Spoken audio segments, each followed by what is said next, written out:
네, 안녕하세요. 김영로 TV의 날짜 이야기입니다.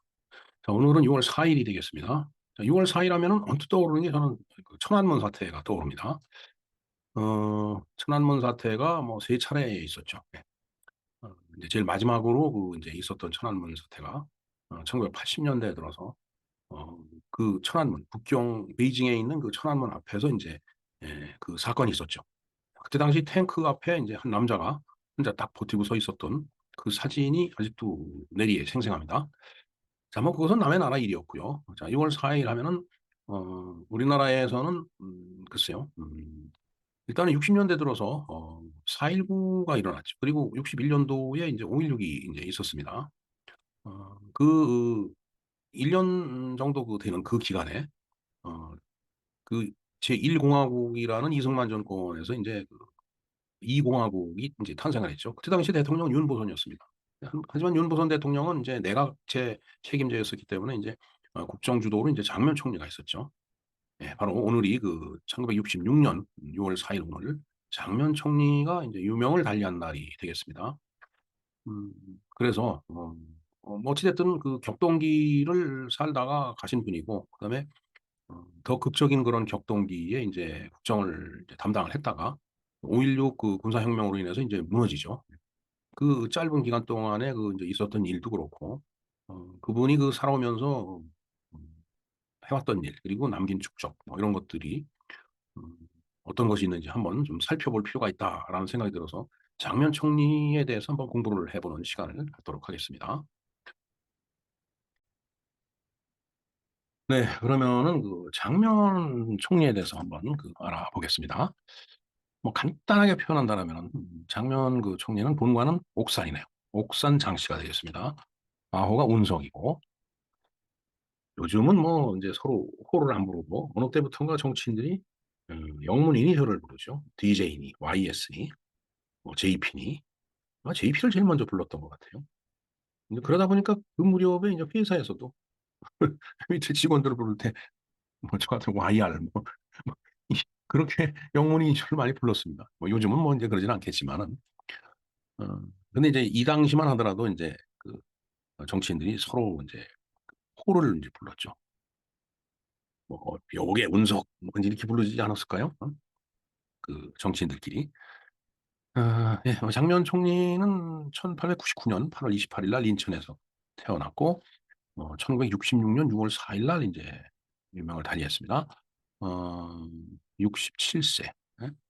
그다음에 글쎄요, 총리를 한 게 1961년이니까 한 5년 뒤에 이제 사망을 했네요.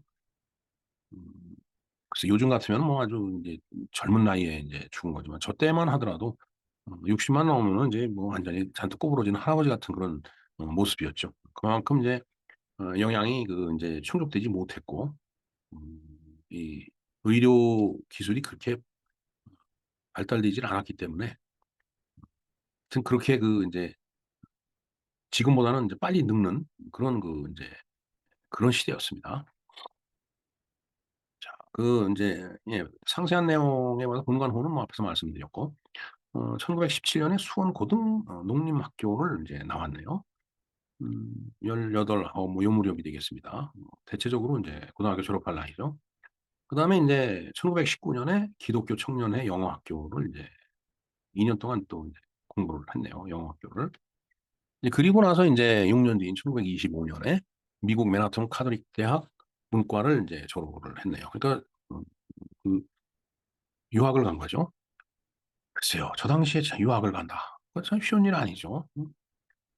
뭐 만석권 아니면은 그 자식들 미국에 유학을 보낼 수 있었겠어요? 1925년인데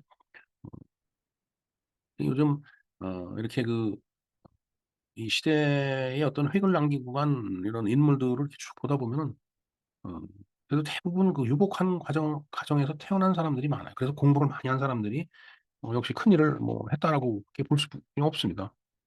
뭐 그렇죠. 뭐 아무런 그 진짜 가랑이가 찢어진 듯한 그런 가난소 그런 집에 태어나 갖고서 공부를 못 했는데 어떻게 그런 일을 할 수 있겠어요?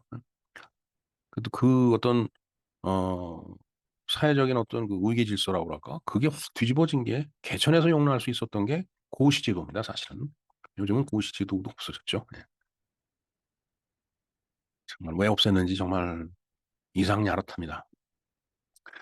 예, 1948년에 맨하튼 카톨릭 대학과 1949년 영국 포덤 대학, 그다음에 1957년 미국 시턴 홀 대학교에서 법학 박사 학위를 이제 각각 취득을 했네요.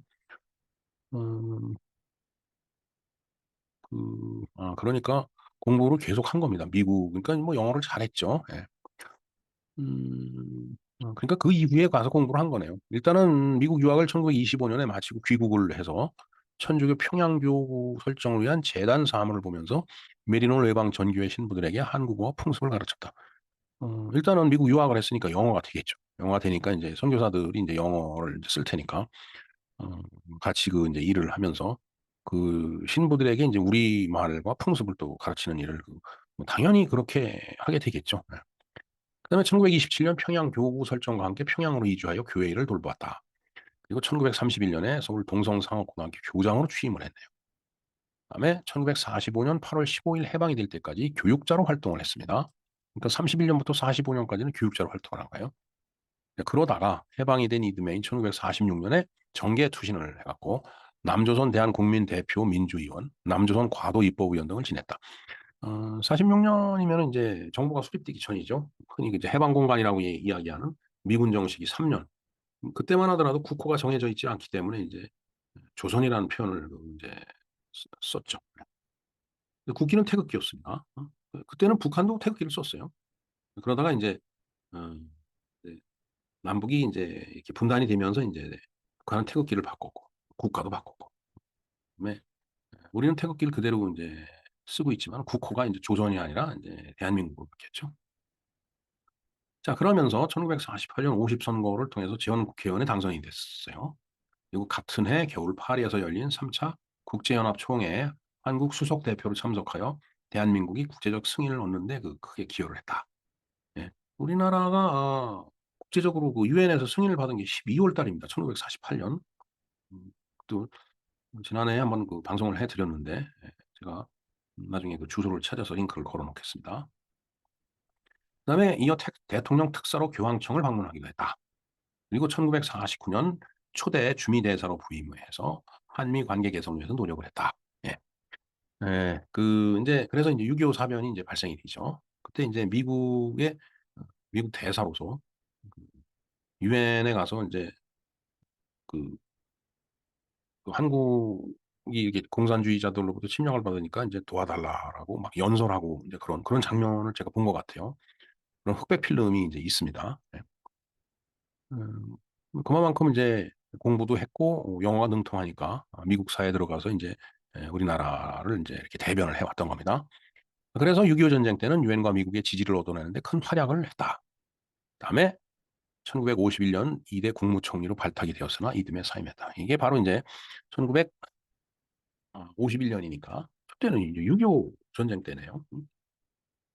이승만 정부에서 이제 국무총리로 이제 발탁이 이제 됐었는데 그 다음에 사임을 했다라고 돼 있습니다. 그리고 나서 이제 4.19 학생의거가 일어나고서 다시 이제 국무총리가 된 거죠. 근데 2대 국무총리 때는 뭐 그 실질적인 어떤 통치 권력을 뭐 이제 이승만 대통령이 갖고 있었으니까 이때는 지금의 그 국무총리와 같은 그런 역할 비슷하지 않았을까 하는 생각이 듭니다.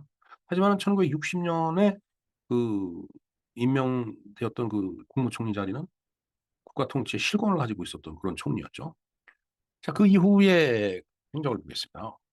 원내 자유당 인사들이 이승만을 대신할 제2대 대통령 후보로 추대하여 반이승만 대열에 가담했으나 발췌 개헌안이 통과되고 추대 움직임이 수포로 돌아가면서 야인으로 돌아갑니다. 발췌 개헌 이게 바로 이제 부산 정치 파동이죠. 이것도 한번 방송을 해드린 적이 있습니다. 이승만 대통령은 초대 이제 간선으로 대통령이 됐는데 어, 이제 미국하고 야당하고 이제 손을 잡고서 이제 이승만 대통령을 축출하려고 그랬죠. 예. 이승만 대통령이 호락호락한 인물이 아니었어요. 그렇게. 이제 그러니까 이제 그 사실을 간파하고서 어, 그 대통령 직선제를 제안을 해서 이제 국민에 의해서 선출이 되죠. 그게 부산 정치 파동인데 발췌 개헌안도 일환의 하나입니다. 1955년 신익희동과 민주당을 조직하여 자유당 독재 정권과 투쟁에 이제 앞장을 섰다. 이제 완전히 야당으로 돌아선 거예요. 같은 해 민주당의 민주국민당계 구파를 대표하는 신익희, 조병옥과 대비되는 흥사당 중심의 비민주 국민당계 신파의 지도자로 추대되어 민주당의 최고위원이 되었다. 자, 그러니까 이제 민주당도 저렇게 두 가지 그 계열이 있는 겁니다. 신파, 고파.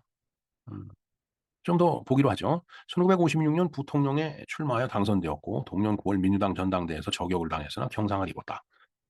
네, 정말 참. 1959년 민주당 대표 최고위원으로 이제 피선이 됐네요. 그리고 1960년에 조병옥의 런닝메이트로 부통령에 입후보했지만 낙선이 됐다. 사실은 런닝메이트가 아니죠. 이게 말은 런닝메이트지만은 조병옥 씨는 이제 대통령에 이제 출마를 했는데 갑자기 이제 그 사망을 해요. 그래서 이승만 대통령으로 이제 대통령 확정이 됐고 이제 부통령으로 이제 입후보를 했는데 낙선이 됐는데 이게 바로 이기붕 씨한테 이제 진 거죠. 여기에 이 발췌개헌의 모순이 있는 거예요. 대통령은 대통령과 국무총리를 당이 이제 다르게 이제 허용을 한 거예요. 다른 당의 대통령, 국무총리를 이제 쓰게 되는 그런 이제 상황이 된 거죠.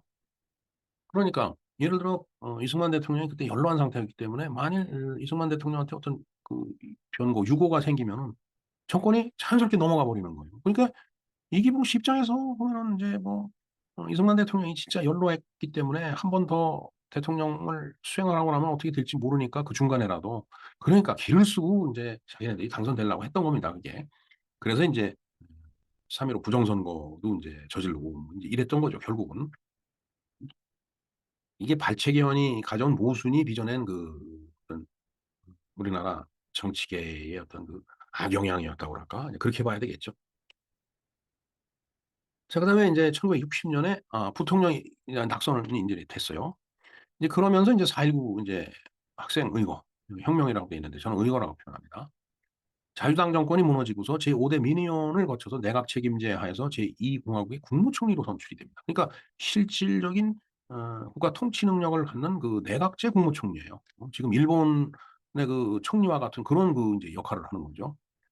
그러면서 인제 국무총리가 된 상황에서 국민의 자유를 최대한 보장하려는 정책을 쭉 인제 펼쳐나갔다. 이제 그런 얘기죠. 그러나 첨예한 정쟁, 이건 뭐 엄청난 신파 우파의 싸움이죠. 저때 자유당은 뭐 완전히 초토화된 그런 상태였을 거고. 자, 그러면서 우유부단한 지도력이 사회 혼란과 무질서로 이어지면서 1961년 5.16 군사정변이 일어나자 총리 취임 9개월 만에 정계에서 물러났다. 이때 인제 박정희 소장이 인제 일련의 그 참모들을 대동하고서 인제 군사정변을 일으켰는데 나중에 인제 윤보선 대통령한테 가서 이 군사혁명을 그 인제 승인해 달라고 그러죠. 예. 또 승인을 합니다, 윤보선 대통령이. 예. 그래서 인제 그렇게 보면 이게 쿠데타니 뭐니 얘기하지만 그것도 상당히 합법적인 절차를 거친 거예요. 그러나 그 이후에 인제 김영삼 대통령이 쿠데타라고 얘기를 했으니까 뭐 어쩔 수 없습니다, 지금은. 자, 그 후 정치 정합법에 묶여서 정치 활동을 금지를 당했다. 그리고 한때 이주당 사건으로 투옥되기도 했으나 석방되고 난 다음에는 종교 생활에 전념을 했다. 이주당 사건이라는 게 이제 있더라고요. 그러니까 이게 바로 5.16 군사혁명 이후에 박정희 정권이 반대 세력을 제거하기 위해서 발표한 그 사건이라고 하네요.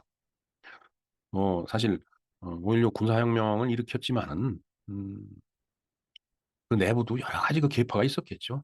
그러다 보니까 인제 음 뭔가 반대하는 그런 계파가 있으면은 그걸 제거를 하는 게 그게 뭐 지극히 자연스러운 정치 현상이라고 봅니다, 그건. 자, 어찌 됐든 이 그 장면 총리는 1966년 간염으로 사망을 합니다. 그리고 장례는 국민장으로 그래도 실질적인 권한을 갖고 있었던 국무총리였기 때문에 음 장례는 그 국민장으로 거행을 했고 경기도 포천 카톨릭묘 묘지에 안장이 돼 있다 돼 있네요. 그다음에 1951 년에는 로마 교황청에서 훈장을 받고 서서로선 교부들의 신앙 뭐 이런 것들이 있습니다. 뭐 종교적인 그런 내용의 그 책이라고 보여집니다. 네, 장면 총리가 이렇게 생겼네요. 하여튼 이 위키백과 내용을 제가 링크를 걸어 드릴 테니까 좀 더 상세한 내용을 이 링크를 통해서 좀 확인을 해 주시기 바랍니다. 네, 이상 우리가 정치인 장면에 대해서 그 알아봤는데 하지만은 그 1 공화국, 2 공화국 뭐 이렇게 쭉 넘어오면서 5.16 군사 혁명 그때 당시 상황을 쭉 표현하면서 드라마에서 표현된 이 장면 총리의 모습은 강하다기보다는 점잖고 온순한 이미지였죠.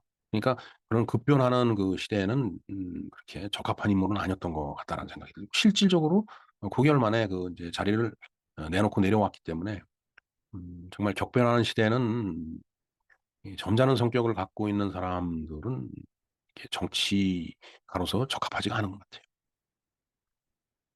물론 아주 태평성대의 어떤 그 좋은 시절 같으면 이런 지도자가 필요하죠. 정말 점잖고 온순하고 국민의 뜻을 정말 헤아릴 줄 아는 그런 아주 어진 그런 정치 지도자.